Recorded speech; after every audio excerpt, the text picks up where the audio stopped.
frequently challenged the witness regarding potential inconsistencies in her testimonies and the statements made during the House hearings.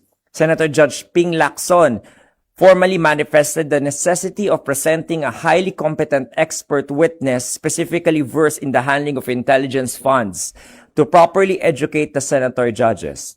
In response, the House Prosecutor Chua and Defense Counsel Attorney Powa confirmed they have respective reserve witnesses prepared to testify specifically on the specialized manner of releasing such funds. The testimony of House Prosecution Panel Second Witness Nanita Camposano, after the direct examination, the Respondent's Counsel, Attorney Michael Powa, conducted the cross-examination for just few questions. There was no direct examination from the House Prosecution Panel and the witness was excused at 1:38 p.m. The Respondent's Counsel, Attorney Powa, agreed to stipulate on 1. The witness's capacity and ability to identify the subject checks. Number 2, the existence and authenticity of the subject for checks being testified on for 32 million pesos each. And number 3, that the said checks were encashed by Mr. Edward D. Fajarda as SDO on the dates indicated in the checks. Number 4, the signatures of the teller, approver, and verifier on the dorsal side of the checks. Number 5, that the checks were funded by the Bureau of Treasury for the account of the Office of the Department of Education. For the guidance of the media, the court's inquiries have been categorized into 4 evidentiary themes. Number 1, statutory definition versus operational semantics. As to the AMLA compliance, Senator Judge Ping Lacson and Senator Judge Bam Aquino led a critical legal clarification regarding how transactions are classified. Senator Lacson clarified for the record that the term unusual does not exist in the AMLA statute. Senator Judge Aquino, however, probed the witness's personal understanding of these distinctions, asking who specifically determines if a transaction is a suspicious transaction, to which she answered she is responsible for reporting. When asked if a report was actually filed for the transaction, the witness invoked her confidentiality duty under the law. Senator Judge Villanueva directed the witness to BSP Circular 12-15 to cross-examine her technical understanding of what the Central Monetary Authority defines as an anomalous transactions. Theme number 2, verification protocols and agency authorization. Senator Judge Raffy Tulfo questioned the bank's documentary basis for recognizing a certain Mr. Fajarda as a DepEd Special Disbursement Officer. The witness admitted no specific authorizing documents were submitted to the branch. Senator Tulfo manifested that the bank had a strict duty to verify the identity and authority of the SDO. Senator Ontiveros asked what specific mechanisms the witness relied upon to know that the withdrawal was genuinely authorized by the DepEd. Senator Judge Villanueva probed the bank's protocol for handling changes in authorized signatories, asking if frequent changes to the SDOs are considered standard practice, and directly asked the witness if she believes the branch executed everything properly. Theme number 3, comparative transactional baselines. Senator Judge Kiko Pangilinan and J.V. Ejercito inquired into the historical normalcy of the transaction. Senator Pangilinan established that the witness considered 10 million pesos to be the usual cash withdrawal amount for any government agency that she handled before, and asked if the 37 million transaction was a first in her 34-year career. Senate President Sherwin Gatchalian sought comparative metrics, asking for the average and typical amounts for DepEd payrolls, encashments at her branch. He further contrasted her current assessment with her previous branch experience, asking why a similar large withdrawal by a different government agency was previously deemed not usual by the witness, whereas a DepEd transaction was considered unusual. As to theme number 4, witness credibility and prior statements, Senator Judge Amy Marcos confronted the witness regarding her prior testimony given in November 2024 before the House Committee on Good Government. Senator Marcos pointed out a direct contradiction, noting that the witness characterized the transactions as a regular occurrence during the House hearing, which allegedly conflicts with her current characterization of the transaction as unusual before the impeachment court. Following rulings by the presiding officer on various evidentiary motions and objections by both parties, the trial was adjourned.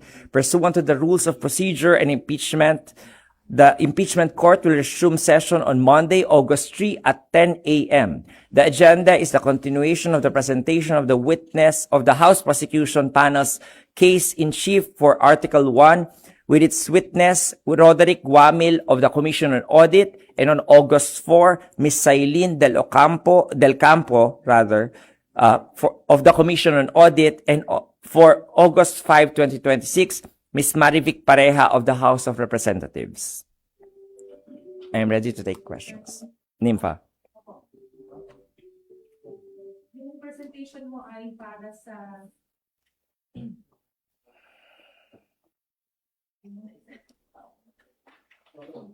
Attorney, yung presentation po ay para 'di ba sa Article 1 which is about Confidentiality the confidential funds. Yung mga pinag-usapan pong in-encash na mga cheque, ito po yung na-establish na confidential funds ito ng OVP at ng DepEd o yet to be established pa po yan?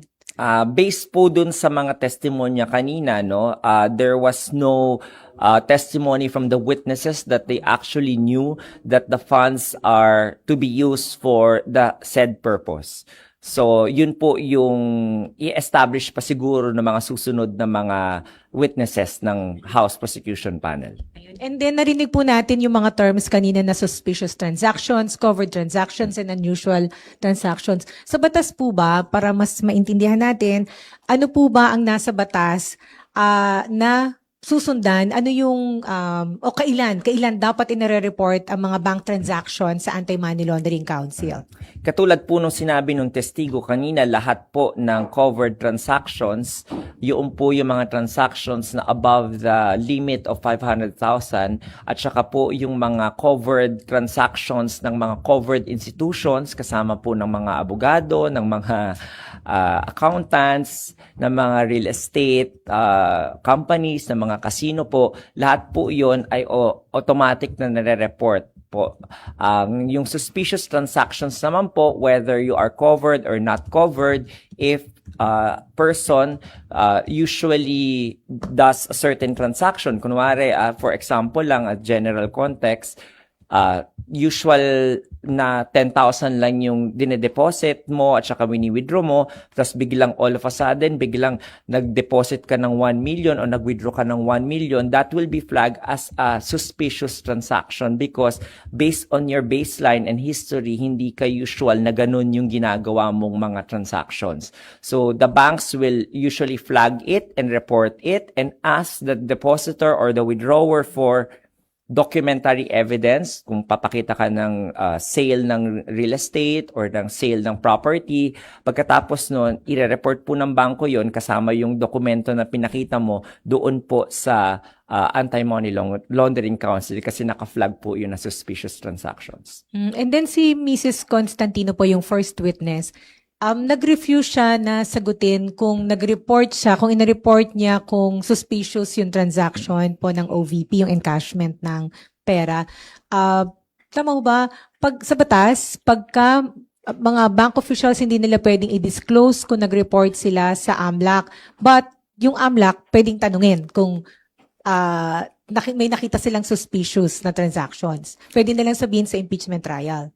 Yes, yan po yung kanina sinabi ni presiding officer no na any employee and any covered person no or employees of covered persons by the AMLAC na kailangan mag-report po, they are prohibited from disclosing directly or indirectly whether or not they made such report to the AMLC. So, under Section 9C po yun ng Anti-Money Laundering Law. So, yun yung kaninang binabanggit ni presiding officer. Of course, may school of thought po na yun yung position po ng House Prosecution Panel in their memorandum na pwede daw po pagkapag-impeachment, ngunit wala po naman nakalagay sa batas. So, ang pinaka-mainam na pong gagawin dyan is katulad po nung desisyon ng presiding officer na isabpina yung mga dokumento mula sa Anti-Money Laundering Council, then it is going to be the Anti-Money Laundering Council as part of their duty and function as an investigative agency to disclose such matters to whatever body or forum or court. Thank you po, Attorney. Sorry, attorney, may update na po ba dun sa nabanggit po ninyo na subpoena for the BIR, AMLAC, and bank records? Tomorrow pa natin malalaman the compliance of the person subpoenaed. So tomorrow ko pa kayo ma-update regarding the matter. Wala pang update? Wala pa. Wala pang naisusumite? Wala pa. Okay.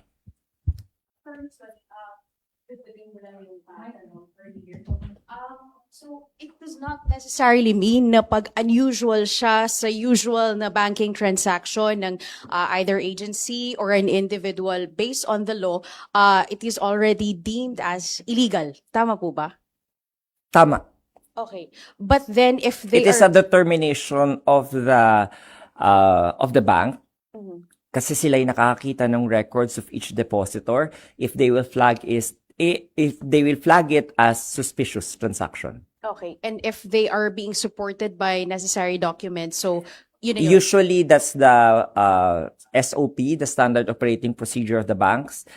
They will have to require the depositor or the withdrawer to show documentary evidence such as a contract of sale to prove that is not a illegal transaction at hindi siya suspicious. All right. Thank you very much, Attorney. But it still has to be reported.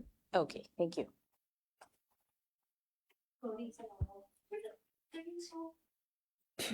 Hindi pa na-given yun, yung pinag-uusapan natin yung $500 na withdraw. Dito ako, given na yun ang confidential funds yun. So it has yet to be established. Opo, kasi yung kanina pong mga witnesses ng ating prosecution, they can only testify on their personal knowledge on the transaction regarding the withdrawal and encashment of the check. So their personal knowledge are limited to those facts alone. So, katulad ng pagtatanong ko sa kanila kanina, kung natanong ba, sabi ni Senate President Sherwin Gatchalian, parang wala ba kayong pag-uusap ng mga kasama, 'di ba, nung payee, hindi mo ba natanong kung para saan ba 'yan? Tapos wala naman daw ganun na naalala siyang nangyaring conversation nila. But so in the days to come, the prosecution should be able to establish na itong withdraw ito ay conflict funds. Kasi sir, yun yung laman ng article ko. Tama. I think that is the process of the prosecution, no? Talagang inililay down muna nila yung mga flow ng money. And then afterwards, nung tinanong sila kung magpapresent pa sila ng expert na gumagamit ng intelligence funds, no? Ni Senator Judge Ping Lacson, they said that they have reserved witnesses for that. So they will be able to show and even the defense will be able to show kung paano nga ba yung kinaklasify ang funds and paano hinahawakan ng isang intelligence or confidential fund ng isang ahensya. Sir, sorry, tatanong ko na lang din. Sir, yung pag-describe nung two witnesses na paggamit ng two witnesses ng unusual, is it based on their personal, yung personal description nila or based sa understanding po nila sa anti-money laundering act? Hindi ko po alam kung ano yung pinupunto nila, no? Pero kasi po, ang knowledge lamang po natin, no, bilang abogado, alam po natin na meron din tinatawag na unusual transactions, pero hindi po siya under sa anti-money laundering. Under the AFASA law po yun, yung Anti-Financial Scamming Act. But the term, katulad ng sabi ni Senator Judge Joel Villanueva, the term unusual is actually existing in the BSP Circular 12-15 that pertains to the AFASA law. Thank you, sir. Ito yung nangyari sa explain naman kanina po ulit ako So, ang mangyayari ay tatapusin na ang presentation ng prosecution dun sa lahat Lahat ng artikulo po, Ma'am Nympha. So tatapusin lahat 'yon, Article 4, Article 1, Article 3, and then Article 2, presentation ng prosecution. And then after that is finished, they will formally offer their evidence, and then the respondent will now magbibigay po sila ng objection or comment doon sa formal offer of evidence for all the articles. At pagkatapos po nun, doon na mag-uumpisa yung pagpapresenta naman ng evidence in chief ng depensa o ng respondent at kung paano po nila yung sequence na kung paano nila ipapatunayan o di-disprove yung mga na-prove ng prosecution, bahala na po sila doon. They will inform the court later on of the sequence of how they will give their evidence in chief. Yung prosecution, 31 days? Yung para po dito sa Article 1, 31 days yung araw na hiningi nila under the pretrial order. So, but as you know, we are only on our 12th day, pero technically the prosecution has only consumed 7 to 8 days. So, technically nasa 9th day tayo dapat ng Article 4. Pero hindi pa natin nga tapos na yung Article 4, lumipat na tayo sa Article 1. Isa na lang po ako, attorney. Anong po pwedeng gawin ng impeachment court para masundan ng mga tao yung paglilitis? Kasi as you mentioned po, 31 days kayong hiningi para dito. And then susunod yung sa bribery, 8 trial dates, and then sa unexplained 12 trial dates. And then, pagkatapos ng prosecution ng presentation sa lahat ng 4, babalikan po ulit nating lahat. Dahil defense presentation naman. So, babalik-balikan yung issue, maaaling marambol na yung tao dun sa mga detalye. Even the senator judges siguro po. Yung ganyang concern mo, Nympha, no, that was taken into consideration by the senator judges. Kaya they, as the presiding officer has said, nag-sidebar siya doon sa mga councils para i-propose yung proposal ng mga other senator judges. Kasi nga, baka mas maganda yung ganong sequence para tapos na yung isang artikulo at lilipat na tayo. Nabuo na natin yung story. In other words, nakita na natin yung depensa at saka yung prosecution. Pero dahil nga hindi nag-agree yung depensa, yung respondent doon sa ganong proseso, hindi na gano'n ang mangyayari. So the impeachment court will just have to rely on the coverage ng media, kung paano itatahi rin ng media para sa ating mga sambayanan yung mga nangyayari po dito sa proceedings ng impeachment court. And of course, as well, the spokespersons of both the House Prosecution Panel and the respondent, and also this spokesperson will also try to itahi ulit at ikwento ulit yung mga makakalimutan na natin mangyari kapag dumating yung future na yun. Okay na po? Thank you. Sir, personally, ano mas okay sa'yo? Umaga yung trial o hapon?